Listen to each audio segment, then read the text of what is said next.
What are the new dealings over there in Eastern Europe? Is that the best way to categorize where this conflict is actually taking place? No, by the way that the media is reporting it, you'd think that it's taking place basically in central fucking Ohio, but no. It's all the way across the world, but at least all the important people are starting to weigh in first and foremost. We got Biden with another round of sanctions. The ones I'll gloss over, the ones where, he's finally personally sanctioning Putin, whatever the fuck that means, whatever the fuck that'll accomplish. And then another round, once again, will sanction more things from Russia, except for oil and gas, because he still needs to buy that, because he crippled and kneecapped himself early in his presidency because of that. So what do these actually restrict or sanction? Let's take a look. New sanctions released on February 24th. This is still pretty old, but again, this is such an evolving situation. It's really tough to encompass and gather everything all together. And you know what, really, if it's just between us, my level of care on this situation is just about at an all-time fucking low, because for one, it's still not our problem, still not any of our business, okay? The way that this is being covered and reported, and you see the simps in the fucking corner, it's like, oh, all of a sudden, oh, war is such a great thing, and yay, globalism. It makes me physically fucking ill. And just, I have more questions than there are really answers on this one, as usual, but see if we can muddle fuck our way through this. American oil and gas companies should not exploit this moment and hike their prices to raise profits. Okay, cool. Yep, just shifting the blame, stupid Biden said, during his stupid-ass speech. Our sanctions package we specifically designed to allow energy payments to continue. We are closely monitoring energy supplies for any disruption. We've been coordinating with major oil-producing and oil-consuming countries towards our common interests to secure global energy supplies. Ergo, just instead of, exploiting the dearth of resources you have in your own borders. Nah, man, we just need to continue to diversify across the world. So if the entire point of putting in these sanctions against Russia was to kneecap their economy and break them down that way, the best way to do that is to stop buying oil and gas from them, okay, and then getting the rest of your buddies in the global community to do the same. But it's not going to be that easy. Of course not, but of course you have an ulterior motive, or at least whatever your handlers do. Ugh, God, she doesn't even look cute. That looks like a skin suit on a fucking T-800 exoskeleton. She's just fucking unsettling looking. The White House says America must reduce dependence on foreign oil and oil in general. That's the entire purpose of this, okay?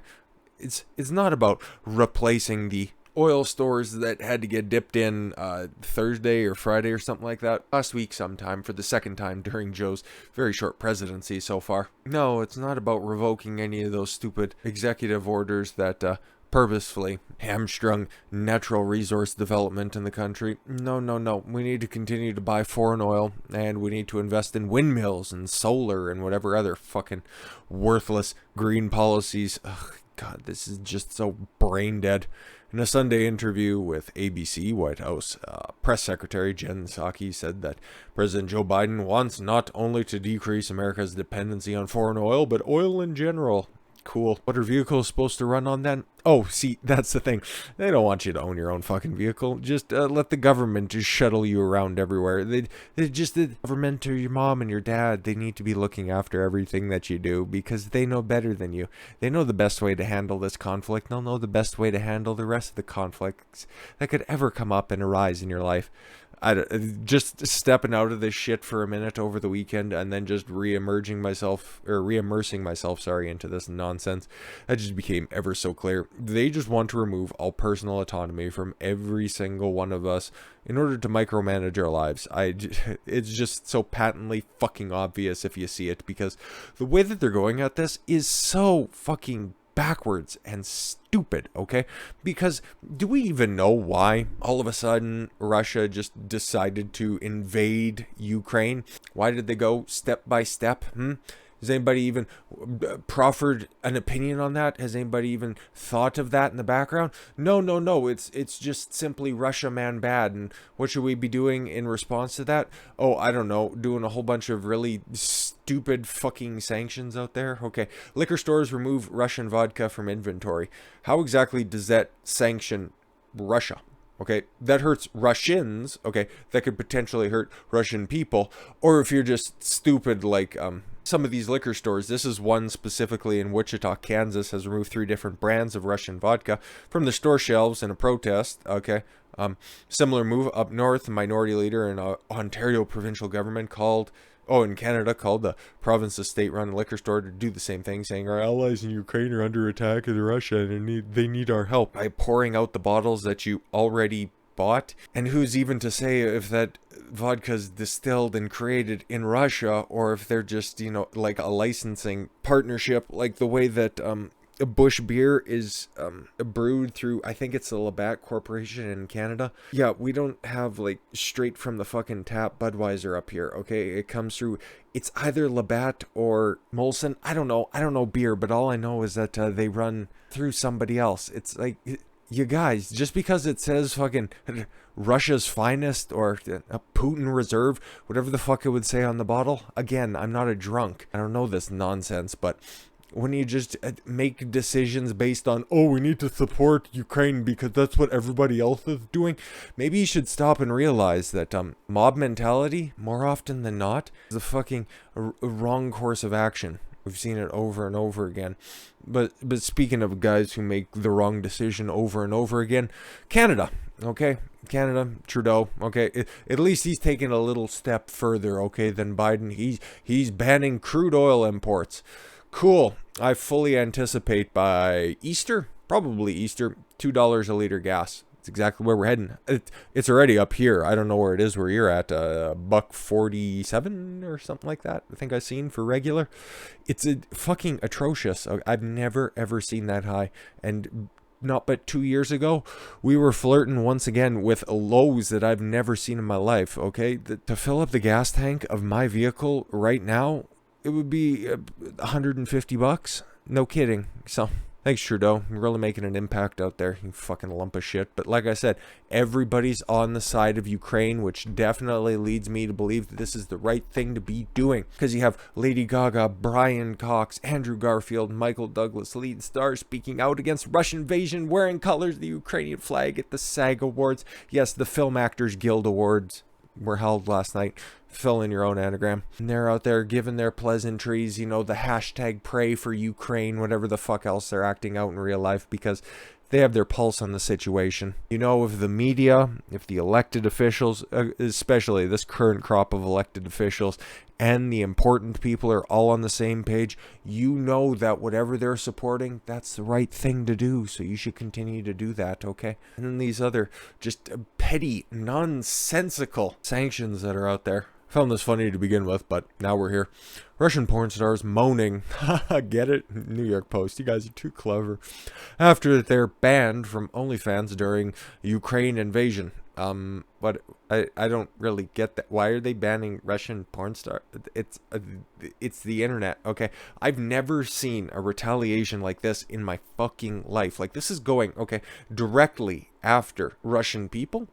Okay, these aren't the people who are this isn't their decision to fucking cross the borders, okay? Not just recognizing the 2 independent zones, okay? The Donbass region there, Crimea, okay? They want to be bent out of shape because of that, that's fine. Pun fully intended. But these thoughts ain't fucking going anywhere. And you see the size of them, they definitely ain't be going anywhere. And I don't know what the fuck you're smoothing. God, just the ones who are taking the hit on this one, just hopefully their refrigerators also get sanctioned on this.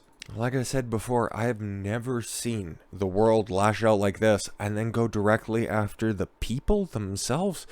It doesn't make any sense. And speaking to somebody else who doesn't make any sense, we'll just circle back around to Joe himself, because a little offhanded remark, Putin says whatever nuclear retaliation is right there on the doorstep. He has whatever, everybody's on high alert, whatever the fuck that means. At this point, I really wouldn't care less if he just fucking emptied out every single salvo. I would just love to start over again, because the way that we're going, what the fuck's going to be left to recover anyways? But according to old Uncle Joe, who's, I don't know, getting all hopped up on goofball so he can deliver his State of the Union address on Wednesday or something like that. So he's probably in deep sleep right now, making sure that everybody everybody's, getting ready. But like I said, he had a offhanded remark, I think a little earlier this weekend or something like that. But President Biden said Monday, oh, okay, cool, it was today, that Americans should not fear Russian invasion of Ukraine developing into a global nuclear war, despite Moscow putting its nuclear forces on high alert following harsh U.S. sanctions.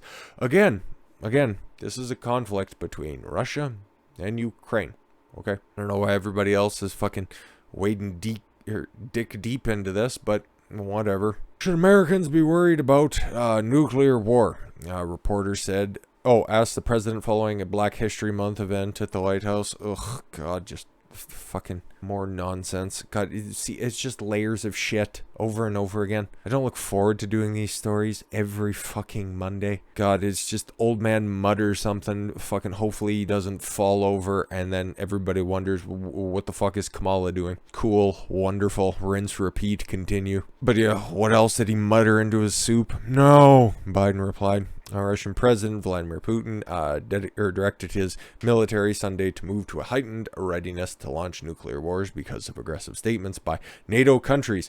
And again, he hasn't crossed over into NATO lands yet, but yeah, no, big tech now is on the side of the good guys, trademark. And again, like I said at the beginning, I have more questions than I really have answers, because why are they doing this stuff? Okay, Google Maps disables live traffic data in Ukraine that reveals how busy places are a day after government orders road signs to be removed to confuse Russian forces. Do know, and you do understand, that they have this weird technology with wings, and it just kind of, glides over the area. They can figure out any area, okay? So, and of course, this is a stereotypically Ukrainian response to this, okay? They won't know which way to go if we get rid of street signs. Cool.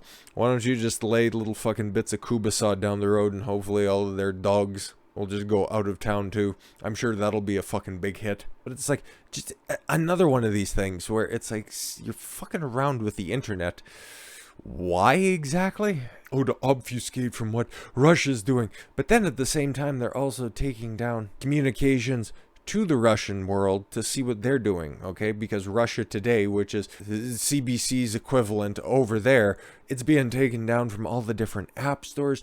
Access to it's getting restricted. Wouldn't you think, okay, because there's no communications happening between like the forces of NATO, the European Union, even the United States, and Russia itself? It's like those lines of communication aren't open, so how are you supposed to resolve anything? Don't know. Maybe Putin will just go home. He'll just realize that, oh, I don't know, everybody's big mad at me, so I should just tuck tail and run. None of this shit is really lining up, and I'm trying to figure it out. Unless, of course, you just want to buy the mainstream line. It's like, no, Putin's power mad, and then all of a sudden, it's just, yep, no, he's seen an opportune time, and he was going to go in there because the world's in a topsy-turvy position right now because the pandemic's real serious and shit.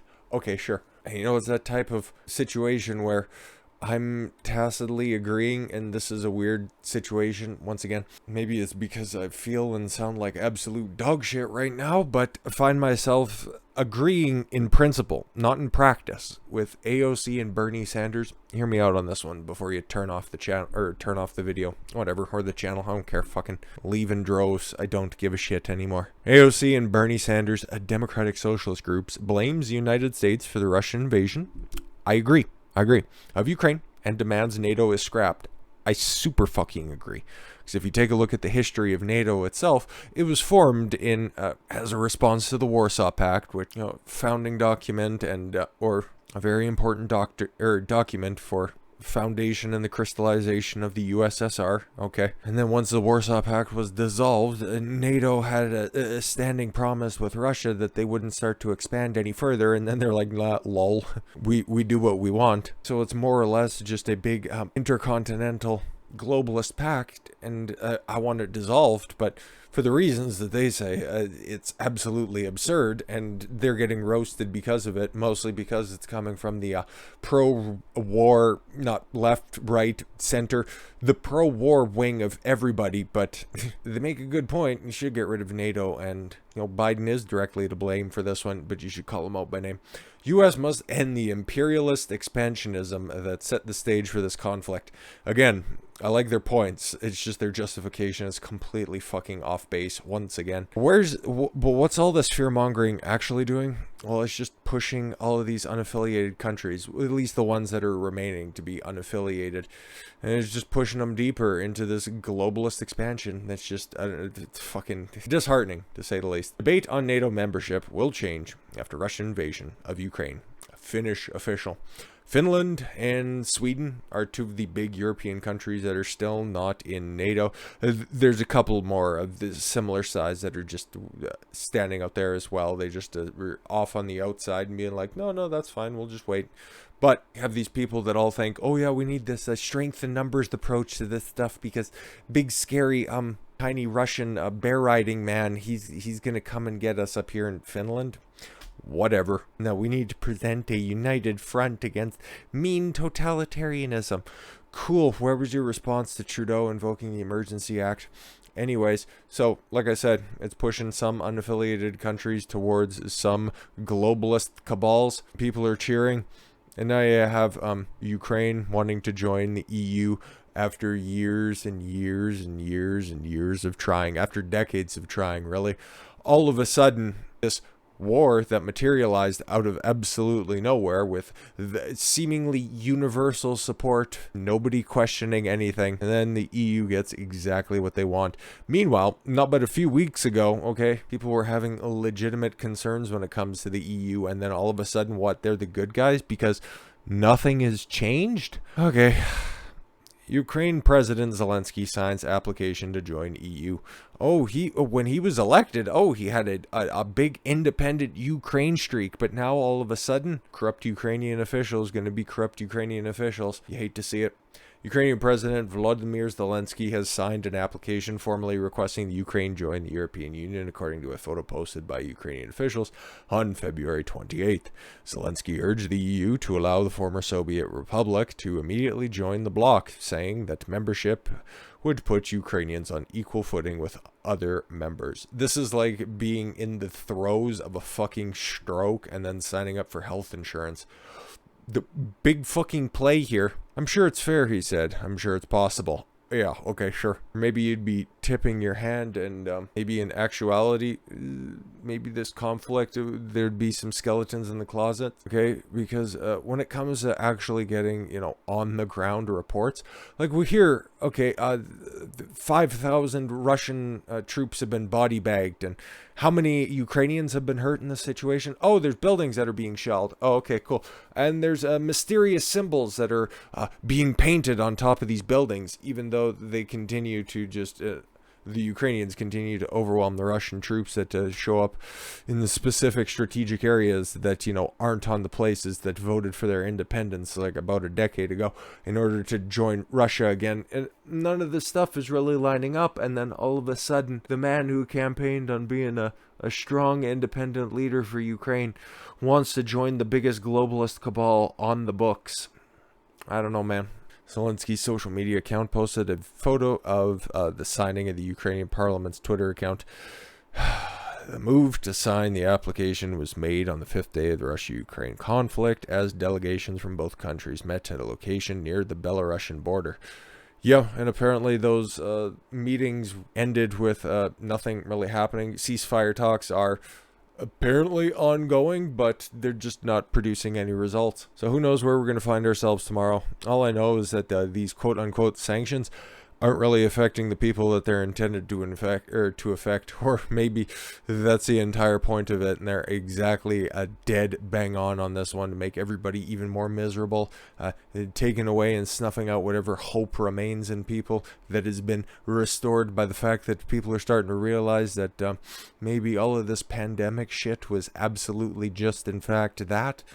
I don't really know, okay, because I'm not the one pulling the strings on this stuff. All I'm doing is just seeing and checking a couple of hunches, and I don't trust the guy who's just wearing a fucking plain old sweatshirt up there at the podium. Something tells me he's a little bit off. We got some stuff a little bit closer to home to talk about next. Kind of the ashes of the Freedom Convoy and what's going on in regards to the big old truck convoy that's supposed to be rolling up, I think, Saturday in Washington. Let's peer in there, shall we? With that said, thank you all very much for the gift of your time. I've been Don Consuelo. I should follow your gut and get after it. Take care, everyone.